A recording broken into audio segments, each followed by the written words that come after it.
Olá, graça e paz em nome de Jesus. Hoje faremos a apresentação do panorama do segundo livro de Samuel.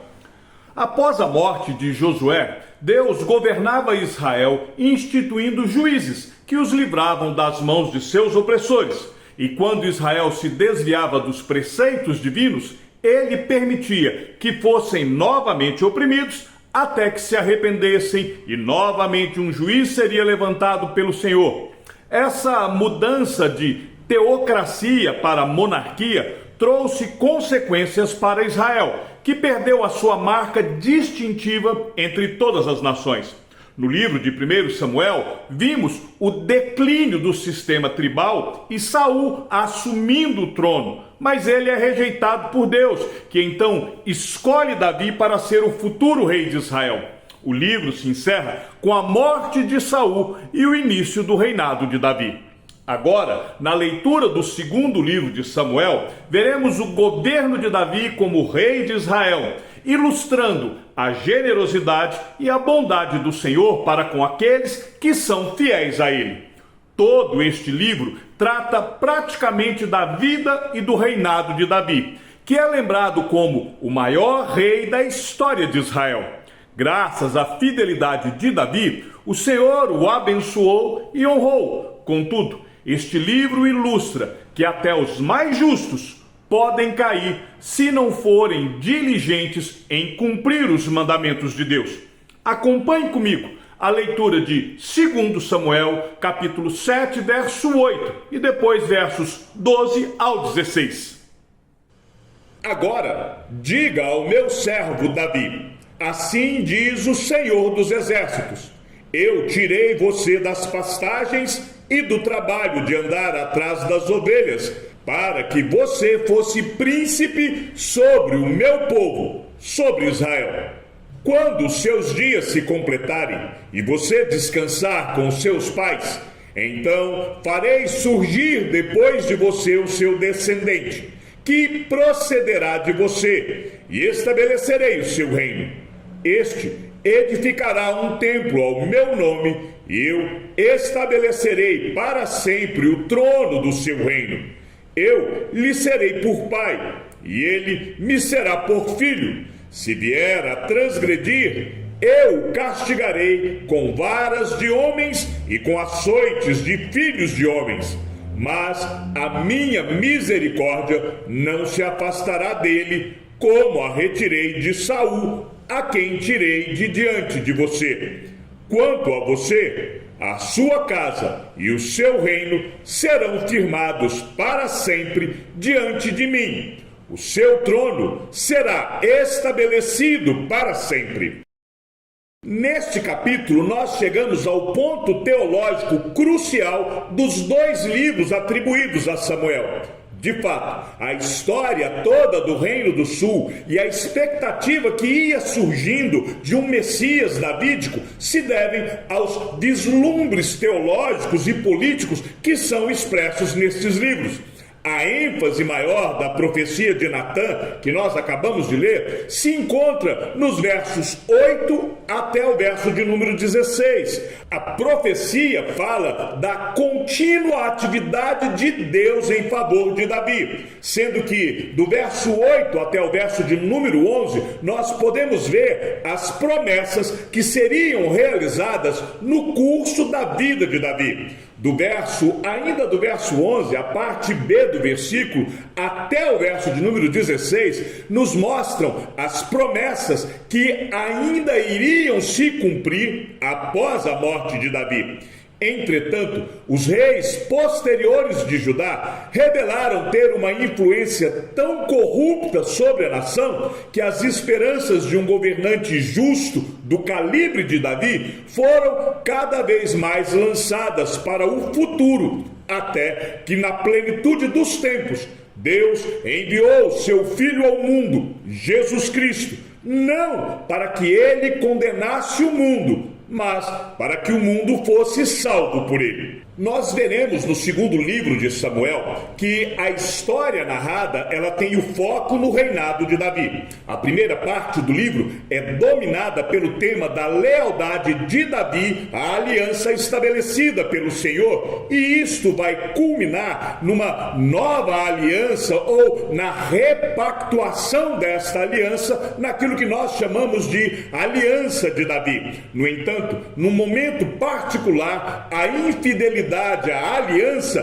prepara grande parte das coisas que vão dar errado no restante da história. E nós veremos isso nos livros de 1º e 2º Reis. Quando apresentamos o panorama de 1º Samuel, nós já havíamos alertado que na Bíblia hebraica, os livros de 1º e 2º Samuel formavam um só livro. E estes livros foram divididos pelos tradutores da Septuaginta, mais ou menos no ano 285 a.C., quando eles traduziram o Antigo Testamento para o grego. Sendo assim, quanto à autoria do livro, nós entendemos que Natã e Gate são os autores do livro de 2º Samuel. Nós vimos que em 1 Crônicas, capítulo 29, verso 29, os atos do rei Davi foram escritos nas crônicas de Samuel, de Natã e de Gate. Tendo-se em vista que Samuel já estava morto quando os fatos narrados neste livro ocorrem, então eu creio que a autoria deve ser creditada ao profeta Natã e ao vidente Gate. A esfera de ação, ela vai desde a morte de Saul até a compra do local do templo, abrangendo um período de 37 anos.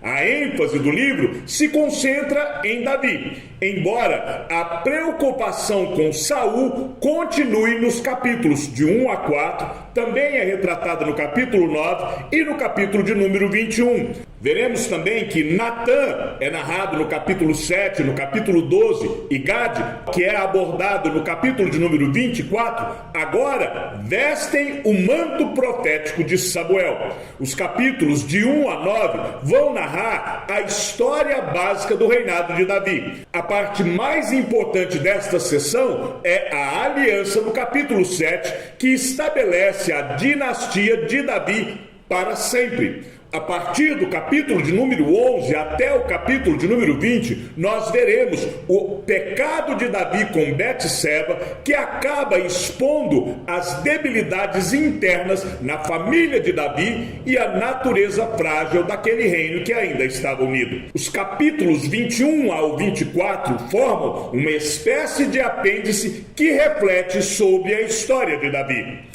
Antes de vermos as divisões do conteúdo do livro de 2º Samuel, nós podemos vislumbrar o roteiro da história de Davi. Acompanhe comigo. Durante a ascensão de Davi, nós vamos ver do capítulo 1 até o final do capítulo de número 5, todos os triunfos políticos de Davi. Seguindo a ascensão de Davi, nós veremos os seus triunfos espirituais do capítulo 6 até o final do capítulo de número 7. Na sequência, nós veremos os triunfos militares de Davi, que vão do capítulo 8 até o final do capítulo de número 10. Quando nós chegamos no capítulo de número 11, nós vamos ver as transgressões de Davi e, consequentemente, a sua queda. A partir daqui, nós vamos ver, então, os problemas familiares de Davi, do capítulo 12 até o capítulo de número 13, e, em seguida, nós, então, vamos ver todos os problemas do reino. Podemos resumir este quadro em 3 tópicos. O primeiro é a elevação de Davi, quando nós vemos os seus triunfos, a queda de Davi no capítulo 11 e, finalmente, os últimos anos de Davi, que vai mostrar a decadência de Davi, que refletirá no seu reinado futuro. Com esse roteiro em mente, vejamos o conteúdo do livro. Na primeira parte do livro, nós veremos as consequências da morte de Saul e podemos observar que o autor enfatiza a não participação de Davi na guerra civil que veio a seguir. Davi chora por Saul e por Jonatas. Logo depois, o relato em que Davi é instituído rei sobre Judá, capítulo de número 2, ele é novamente isentado de todas as tragédias que vêm em seguida, capítulo 3 e capítulo 4. Fique atento para a rixa entre o norte e o sul de Israel, que será novamente retomada a partir do capítulo de número 19 e 20, e se tornará a sequência lá nos livros de 1º e 2º Reis. Logo após Davi assumir como rei de todo Israel, capítulo de número 5, há uma sequência de 4 narrativas que vão até o final do capítulo 7, no verso 29, que são especialmente cruciais. Primeiro, a conquista de Jerusalém por Davi, no capítulo 2, e a subjugação dos filisteus, no capítulo de número 3.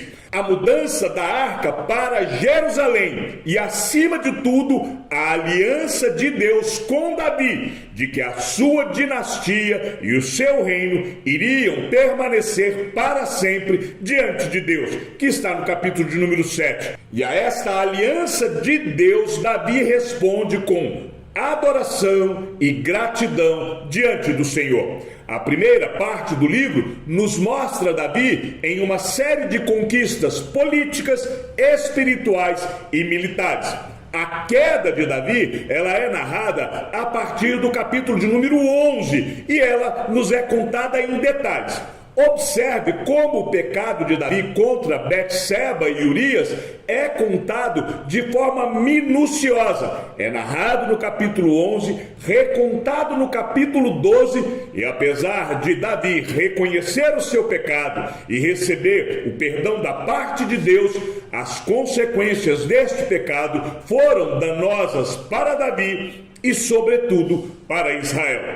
Este evento vai desencadear todo o restante da história do livro de 2 Samuel, a partir do capítulo de número 13, de duas maneiras. Primeiro, repare como que a sexualidade expressa de forma ilícita, o assassinato e a intriga são multiplicadas na família de Davi, cumprindo assim a profecia de Natã nos versos 10 a 12 do capítulo de número 12. Veremos ainda na família de Davi uma sucessão de tragédias: estupro, fratricídio, traição, rebelião, o rapto das concubinas de Davi, a guerra civil. Mais tarde, quando Davi já estava velho, nós vamos encontrar ainda a família de Davi agora disputando o trono de Israel.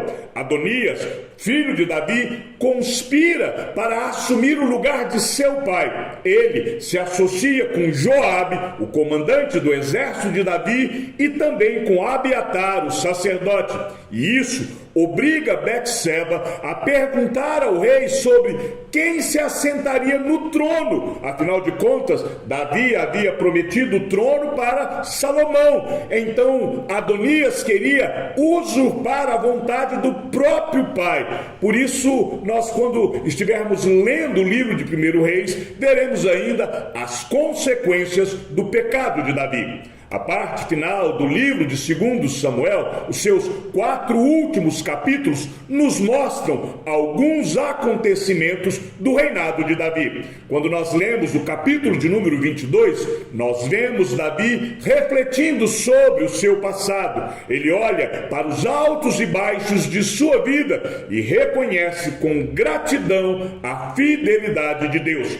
Charles Spurgeon, falando sobre este capítulo, o chama de o retrospecto de gratidão de Davi. Os primeiros 7 versículos do capítulo 23 registram as últimas palavras de Davi. E nós podemos fazer uma conexão ao lermos o Salmo 72, aonde Salomão registra a última oração de Davi. Ainda dentro dos últimos atos de Davi, nós veremos o pecado de Davi por contar o povo no capítulo de número 24. Há algumas grandes doutrinas no livro de 2 Samuel. Nós vamos ver, por exemplo, a aliança davídica, a promessa de Deus para Davi de estender o seu trono e o seu reino eternamente. Nós podemos ver essa promessa desde o livro de 1 Samuel. Vemos ainda as consequências do pecado. O pecado de Davi gerou consequências pessoais,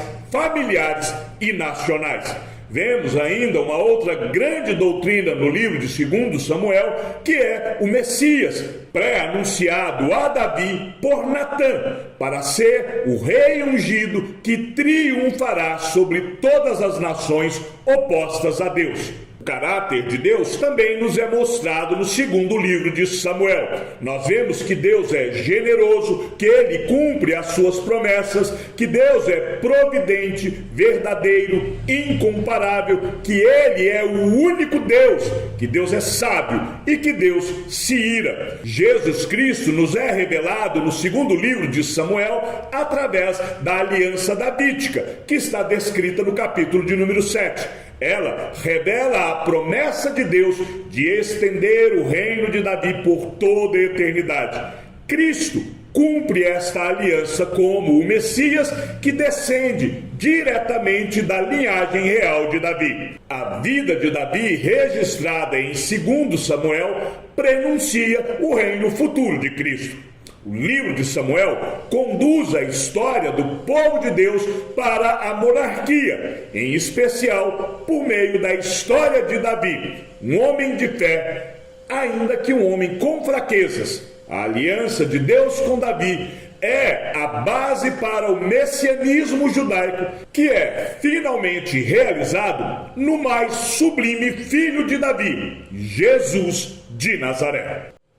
Chegamos ao fim do panorama do 2º livro de Samuel. Que o Senhor seja com o teu espírito e que a graça seja com todos os que amam sinceramente a nosso Senhor Jesus Cristo. E ao Deus único e sábio seja dada toda a glória e que a sua vida seja sempre para mais em Cristo Jesus. Um forte abraço e até amanhã, se assim o Senhor nos permitir.